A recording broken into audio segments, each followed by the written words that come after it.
Hello everyone, welcome to the channel. Today I'll explain exactly what King's Pawn is meant to accomplish, what openings are most commonly used in the position, and why it's so foundational to the game of chess. If you enjoy content such as this, please consider liking the video and subscribe. Thanks much. The term King's Pawn refers to the piece located directly above the king in the starting position. In order to perform a King's Pawn, White must move the e2 pawn 2 positions forward at the start of the game. That's cool and all, but what exactly does this accomplish? Well, this controls the center, and much like tic-tac-toe, controlling the center is a smart strategy that, if used well, has White controlling the flow of the game. But you see, it's not that simple. The way the game begins really comes down to how Black chooses to respond. This is why King's Pawn is a foundational move. It narrows the amount of available openings rather than actually being an opening itself. There are many openings that we can dissect. However, today I will only focus on 7 common ones: the Ruy Lopez, Italian Game, King's Gambit, Sicilian Defense, French Defense, Caro-Kann, and Pirc Defense. 1,000 likes and I'll cover more in the future. The Ruy Lopez, or Spanish Game, begins when Black reacts with pawn e5, which mirrors White. White aims for center control and eventually castling. In order to accomplish this, White could respond with knight f3. This attacks Black's central piece and often triggers knight c6, defending said pawn. In response, White could attack the defending knight with bishop b5. This forces Black to respond by attacking the bishop or facing stacked pawns. This leaves pawns weak and easily takeable. Black won't move the knight because the pawn will be left defenseless. Now White is faced with 2 decent options. Option 1. Take the knight and force an equal material trade. This leaves Black with stacked pawns. Or Option 2. Retreat to a4. This allows White to keep its bishop, which is often seen as more valuable than a knight, despite the fact that they are considered equal material. Really, it's up to you to decide whether a bishop is worth more than a knight. If you choose to retreat, Black will most likely develop its knight.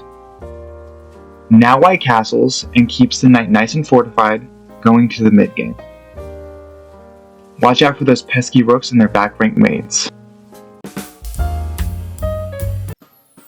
The Italian Game begins the same way as the Ruy Lopez.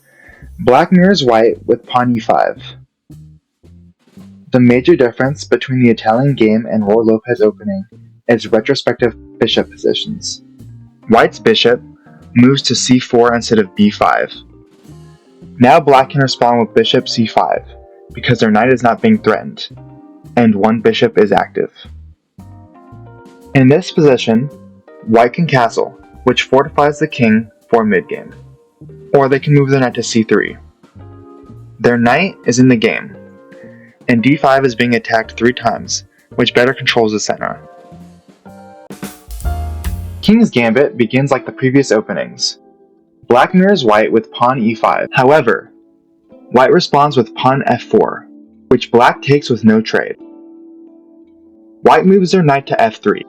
Black's queen won't be able to defend their pawn, and White's pieces are more developed than Black's.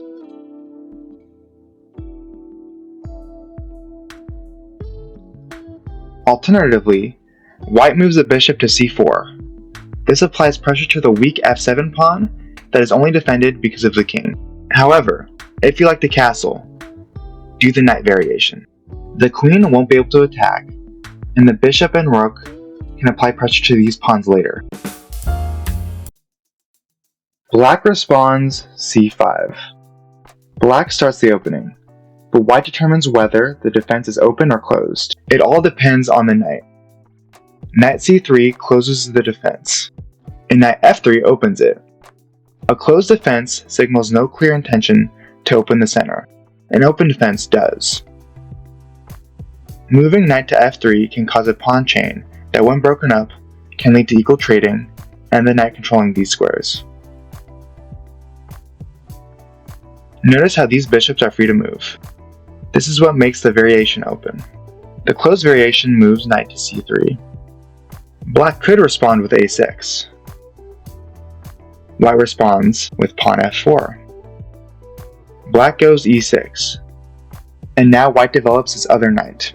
Black goes pawn d5, and now it gets complicated. With the opening complete, white can attempt a queen trade by trading pawns and moving its queen into the king's column.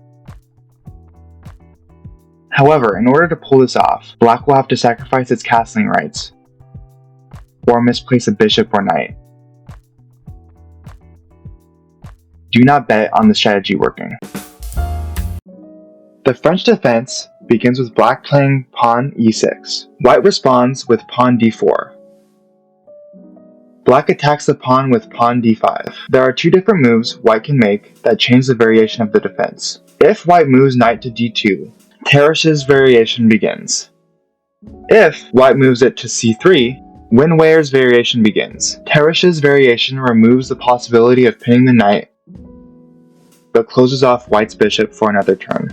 Winwehr's variation allows for the knight pin. If white plays this variation, they can either defend the knight with the queen or bishop to avoid pawn stacking, or attack the bishop with a pawn in an attempt to make the bishop retreat. However, the knight is still pinned to the king, and white needs to move the pawn to b4 in order to stop the pin. Black responds with pawn c6. White counters with pawn d4. Black moves the pawn to d5 to attack white's pawn. It defends with knight c3, and a trade occurs. White's knight is undefended and is threatened by black's bishop. White can defend with pawn f3, move the bishop to d3, or move the queen to d3. The queen is developed. However, the bishop is blocked. This opening creates a pawn structure with no stacking pawns and opens up the bishop if the queen doesn't block it. Black responds with pawn d6, and white plays pawn d4, further increasing its control of the center. Black attacks the king's pawn, and white's knight defends it. Black plays pawn g6 and opens up both bishops for attack. White could attack black's exposed knight or develop their own piece. White may also choose to go the Austrian attack route and develop a third pawn, further dominating the center, in which most of white's pieces can be easily developed. Openings simplify a chess game. Learning them allows you to save brain power for the mid and end game. But we can't forget how they start.